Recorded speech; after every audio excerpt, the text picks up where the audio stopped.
सत्साई भगत जी, मैंने 6 महीने पहले ही नामदान लिया है। मेरे 2 बच्चे हैं। मेरे पति की मृत्यु हो चुकी है। वर्तमान में मेरे 2 व्यक्तियों के साथ शारीरिक संबंध हैं, वो भी शादीशुदा हैं। उनमें से एक मुझे बहुत चाहता है। मैं विरोध भी नहीं कर पा रही हूँ क्योंकि पति की मृत्यु के बाद उन्होंने मुझे बहुत सहारा दिया। मैं नामदान केंद्र पर जाकर वहाँ से गुरुजी से प्रार्थना लगवाने ही वाली थी, तभी मुझे किसी ने बताया कि समस्या के लिए आप केवल पवन दास से बात करो। क्या गुरुजी की भक्ति में ये सब चल सकता है? यदि नहीं तो मुझे क्या करना होगा, कृपया समाधान करें। ये राजस्थान से हमारी एक बहन है। बहन का दास नाम और उसकी जगह नहीं बताएगा, थोड़ा सा ये प्राइवेट मामला है, लेकिन ऐसी बहुत सारी समस्याएं हमारी माता बहनों के साथ में हैं, इसलिए दास ने इसको सार्वजनिक करना उचित समझा। राजस्थान से एक बहन है, उसके 2 बच्चे हैं, शादीशुदा है, सुंदर है, जैसा उन्होंने मुझे बताया इसमें जो लिखा है। अभी 1-1.5 महीने पहले उन्होंने एक नामदान केंद्र से नाम लिया है। तो अब वो बहन ये कह रही है कि भगत जी, जब मैं गुरुजी के सत्संग सुनती हूँ तो मुझे बहुत कुछ ज्ञान हुआ, और मेरी समस्या ये है कि मैं शादीशुदा हूँ, मेरे 2 बच्चे हैं, मेरे पति की जो है वो मृत्यु हो चुकी है और अब मुझे ये नामदान मिल चुका है। लेकिन जब मेरे पति की मृत्यु हुई उसके बाद 2 व्यक्तियों के साथ में मेरे शारीरिक संबंध स्थापित हो गए, और वो दोनों भी शादीशुदा हैं। उनमें से एक मुझे बहुत ज़्यादा चाहता है, लेकिन अब मैं जब आपके वीडियो देखती हूँ तो अंदर से मेरी आत्मा रोती है। गुरुजी के सत्संग सुनती हूँ, मुझे अच्छा भी लगता है, बहुत कुछ मुझे नहीं भी लगता। तो ऐसी स्थिति में मुझे क्या करना चाहिए? तो बहन देखिए, आपकी जो समस्या है, ये हमारी एक महाराष्ट्र से बहन थी, कुछ समय पहले उसकी भी ये समस्या थी। दास ने उसको मोबाइल पे ही सब कुछ समझाया था, लेकिन उसकी रिकॉर्डिंग दास ने वायरल नहीं की थी। देखो बहन, सबसे पहली बात तो ये कि आज वर्तमान में आप परमपिता परमेश्वर सतगुरु रामपाल जी महाराज जी की शिष्या हैं। सबसे पहले आपने ज्ञान आधार से और इस जो आपने सत्संग सुने होंगे उस आधार से आपने बहुत कुछ विचार करना पड़ेगा। परमेश्वर के भक्ति मार्ग में ये चीज़ें बिल्कुल भी जायज़ नहीं है। 101% परमेश्वर के मार्ग में ये नहीं चलेगा, ना ही ये चलता है। नाम दीक्षा आपने ले ली, बहुत अच्छी बात है, परमेश्वर का मार्ग है।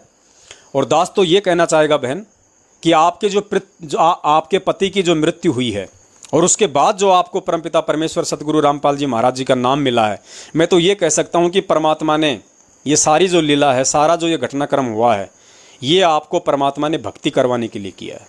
शायद आपके पति जीवित होते तो शायद वो आपको भक्ति ना करने देते, शायद आप इस परमात्मा के मार्ग में नहीं जुड़ पाती। तो जो भी कुछ हुआ है, चूंकि आज आपको भगवान का नाम मिल चुका है, इसलिए दास कह रहा है कि आपके पति की मृत्यु होना भी आपके हित में थी, वो आपके भले के लिए। अभी नहीं तो आगे आपको समझ में आ जाएगी, क्योंकि आपको भगवान मिल गया, आपको परमात्मा मिल गया। उसके बाद आप जिस सत्संग सुन रही हो, नियम भी आपने अच्छे तरीके से जाने होंगे, पहचाने होंगे।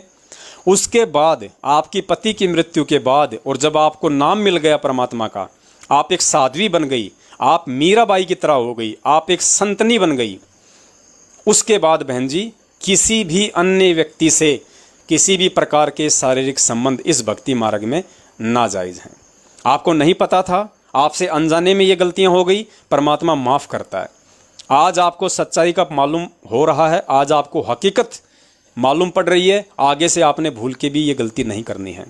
अब आप कह रही हो कि मैं उनसे पीछा कैसे छुड़वाऊँ, क्योंकि एक तो मुझे बहुत ज़्यादा चाहता है। देखिए बहन, आपने कहा कि मेरे पति की मृत्यु के बाद उन्होंने मुझे सहारा दिया। हो सकता है उन्होंने आपको पैसे से सहारा दिया होगा और आपकी जो ज़रूरत की चीज़ें थी उसके लिए उन्होंने सहारा दिया होगा। लेकिन बहन, आज आप परमेश्वर की बच्ची हैं, आज आप सतगुरु रामपाल जी महाराज जी की शिष्या हैं। आपने सोचना पड़ेगा, वो दोनों व्यक्ति शादीशुदा हैं जिनके आपके साथ में शारीरिक संबंध हैं, और आपके पति की मृत्यु के बाद यदि उन लोगों ने आपको सहारा दिया है तो बहन जी, जाहिर सी बात है वो दोनों आपको हृदय से नहीं चाहते, वो दोनों आपको दिल से नहीं चाहते। वासनाग्रस्त होके, काम वासना के वशीभूत होके उन लोगों ने आपके साथ में ये शारीरिक संबंध स्थापित किए हैं। उन्होंने आपकी जो भी आर्थिक मदद की है, जो भी अन्य किसी सामान से आपकी मदद की है, उन्होंने सिर्फ अपने स्वार्थ के लिए, सिर्फ वासना की पूर्ति के लिए, काम वासना की पूर्ति के लिए, क्योंकि वो दोनों शादीशुदा हैं। इसलिए उनका जो सहयोग है वो निस्वार्थ नहीं है, वो स्वार्थपूर्ण है। उन्होंने अगर आपकी हेल्प की है पैसे से या सामान से, तो बहन जी उसके बदले उन्होंने आपसे शारीरिक संबंध भी तो स्थापित किए हैं। तो नादानी आपकी भी थी, और वो तो जगत वाले हैं, उनको तो मैं कही क्या सकता हूँ। मैं तो ये कह सकता हूँ कि उनकी जगह अगर मैं भी होता और मुझे ये परमात्मा का नाम नहीं मिला होता, तो शायद बहन जी मेरी भी वही हालत होती, चाहे मैं शादीशुदा होता या ना होता, क्योंकि ये काल भगवान की नगरी है। इसलिए दास उनको दोष नहीं दे सकता, क्योंकि वो नहीं, उनके अलावा अगर और भी कोई होता, उसको भी मौका मिलता, तो वो भी यही काम करता, चाहे वो शादीशुदा होता या ना होता। 99% लोगों का इस दुनिया में यही हाल है।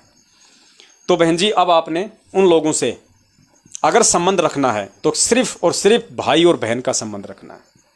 आप उनकी बहन बन के रहिए, उनको आप अपना भाई बना के रहिए। आप उनको स्पष्ट बोल दीजिए, चाहे आप उनको फ़ोन करके बोलिए, चाहे आप उनको अपने पास में बैठा के बोलिए। आज से आपके और उनके संबंध इस परमेश्वर के मार्ग में आने के बाद भाई और बहन के हो जाने चाहिए। उनको स्पष्ट बोल दिए कि देखिए भाई, मुझे पहले ज्ञान नहीं था, मैं अज्ञानता में जी रही थी, मेरी भी युवा अवस्था थी, मैं भी काम वासना से प्रेरित थी, और आप लोगों के साथ में किसी भी तरीके से मेरे संबंध स्थापित हो गए। लेकिन आज मुझे परमपिता जो परमेश्वर है, आज मुझे उनका मार्ग मिल गया, आज मुझे उनके सत्संग मिल गए, मुझे अच्छे बुरे का मुझे ज्ञान हो गया। अब मैं ये महागलती नहीं कर सकती, मैं पाप की भागड़ नहीं बन सकती। आज के बाद यदि आप लोगों ने मेरे से कोई संबंध रखना है, सिर्फ भाई और बहन का, धर्म के भाई और बहन का संबंध होगा। इसके अलावा किसी भी प्रकार का कोई गंदा संपर्क आप और हमारे बीच में नहीं होगा। आपने उनको स्पष्ट बोलना पड़ेगा, क्योंकि वो अपने स्वार्थ के लिए आपसे जुड़े हुए हैं, वो सिर्फ काम वासना से प्रेरित होकर आपसे जुड़े हुए हैं। फिर भी आपको लगा है कि वो नहीं मानने वाले हैं, तो फिर आपके पास में एक और तरीका है, वो तरीका आप जी अपना सकती हैं। सबसे पहला तरीका आपके पास में ये है, आप उनको ये बोलिए कि देखिए, या तो आप लोगों को मेरे साथ में शादी करनी पड़ेगी, या फिर आप लोगों ने मेरे साथ ये गलत रिश्ता बिल्कुल समाप्त करना पड़ेगा। तो शादी बहन वो आपसे वो कर नहीं सकते किसी भी कीमत के ऊपर, क्योंकि उनको समाज में ज़्यादा डर है। वो दोनों शादीशुदा हैं, उनको ज़्यादा डर है समाज में, वो किसी भी कीमत पे आपसे शादी नहीं करेंगे। और उनसे सत्साई पुण्यात्माओं, बीच में थोड़ा डिस्कनेक्ट हो गया था, वापस जोड़ा परमात्मा ने।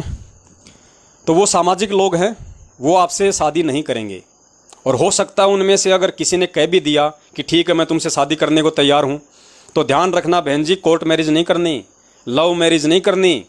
वो कोर्ट मैरिज कर लेगा, किसी के बाप को पता नहीं चल देगा, फिर आपका वो शारीरिक शोषण करता रहेगा, आप दुखी रहेंगी, परेशान रहेंगी। इस परमेश्वर के मार्ग में आप परमात्मा की दोषी बनी रहेंगी।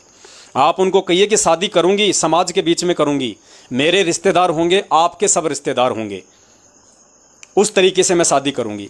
तो बहन जी वो जिंदगी में आपसे तैयार नहीं होंगे।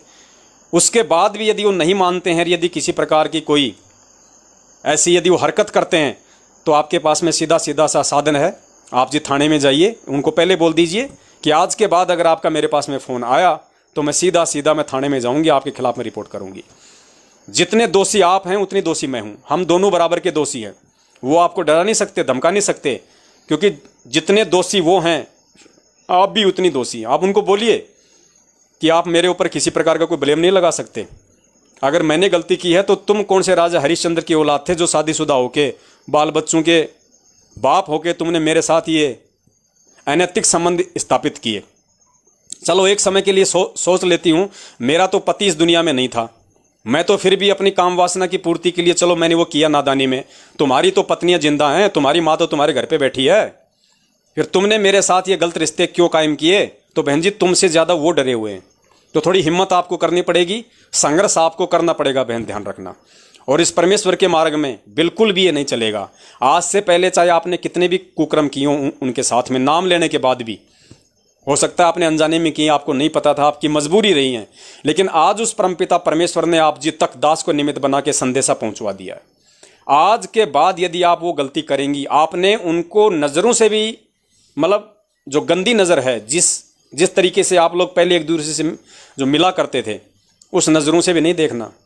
आपने उसको देखना तो अपने भाई की दृष्टि से देखना है। और स्पष्ट बोल दीजिए, संघर्ष करोगी बहन तभी परमात्मा आपका साथ देगा, ध्यान रखना। नहीं तो सारी जिंदगी ऐसे आप शोषित होती रहोगी, ना आप घर की रहोगी ना आप घाट की रहोगी, और परमात्मा आपसे कोसों दूर हो जाएगा। और अगर आपके बात समझ में आ गई है तो बहन अभी और इसी वक्त जहां आपने घर में परमपिता परमेश्वर सतगुरु रामपाल जी महाराज जी का दरबार बना रखा है। गुरुदेव को अपने तमाम उन जाने अनजाने की गलतियों के लिए क्षमा याचना मांगो परमात्मा से, और परमात्मा से प्रतिज्ञा करो कि परमेश्वर चाहे कुछ भी हो जाए, चाहे मेरी बेइज्जती हो, चाहे समाज के सामने ये बातें आए उन लोगों के द्वारा, चाहे मेरी गर्दन उतरे, परमात्मा मुझे आज से पहले नहीं पता था, आज मुझे मालूम हो गया है, परमेश्वर आज से ये दासी आपको मेरा दासी बन के दिखाएगी। परमात्मा सौपन में भी मैं कभी किसी गैर पुरुष के प्रति अपने भाव नहीं लेके आऊँगी, मैं केवल अपना साध्वी वाला जीवन जीऊँगी, अपने बच्चों का लालन पालन करूँगी, अपना काम धंधा करूँगी, जो भी है परमेश्वर आपकी मैं भक्ति करूँगी, तो परमात्मा आपका साथ देगा, क्योंकि परमेश्वर समर्थ है। जब चाहे परमात्मा जिसके विचारों को बदल सकता है, उन दोनों भाइयों के विचारों को परमात्मा जब चाहे जब बदल देगा, वो परमेश्वर के हाथ में है। यदि आप परमेश्वर के हाथों की कठपुतली बनोगी तो, आप यदि इतनी दृढ़ होगी तो। और फिर आपने कहा कि मैं तो नामदान केंद्र पे जा ही रही थी इस समस्या के समाधान के लिए, गुरुजी से प्रार्थना लगवाने के लिए। तो बहन जी मैं तो ये कहूँगा कि ये आपका सौभाग्य है कि आप नामदान केंद्र पे गुरुजी से प्रार्थना लगवाने के नाम पे नहीं गई। अगर आप नामदान केंद्र पे चली जाती और अपनी ये बातें आप उनको बताती, तो बहन मैं दावे के साथ में कह सकता हूँ 2 कसम तो आपके पहले थे, तीसरा कसम वो नामदान केंद्र वाला और खड़ा हो जाता, तीसरा कसम आपका वो और खड़ा हो जाता, क्योंकि ये सभी के सभी लोग काल भगवान के एजेंट हैं। वासना इनके अंदर एडी से लेके चोटी तक भरी है। मध्य प्रदेश के धार जिले में अभी 6 महीने पहले, आपने देखा होगा 4-5 महीने पहले, हमारी एक बहन नाम शुद्ध करवाने गई थी, और उस बहन के साथ में 8 दिन तक वहां के 4 सेवादारों ने बलात्कार किया, 8 दिन तक। और उस मामले को दबाने के लिए गुरुजी का नाम लेके संगत से ही 15 लाख रुपए उठा लिए कि गुरुजी का आदेश है इस मामले को दबाना है। 10-12 लाख रुपए तो उसके पति को दिए मामला शांत करने के लिए, बाकी इन्होंने हो सकता है प्रशासन में भी दिए होंगे। तो ये आपका सौभाग्य है कि आपका तीसरा कसम होने से बच गया। और आगे से ध्यान रखना बहन, बिल्कुल भी हमने परमेश्वर को दुखी नहीं करना, परमेश्वर की प्रत्येक आज्ञा का, प्रत्येक वचन का हमने पालन करना है।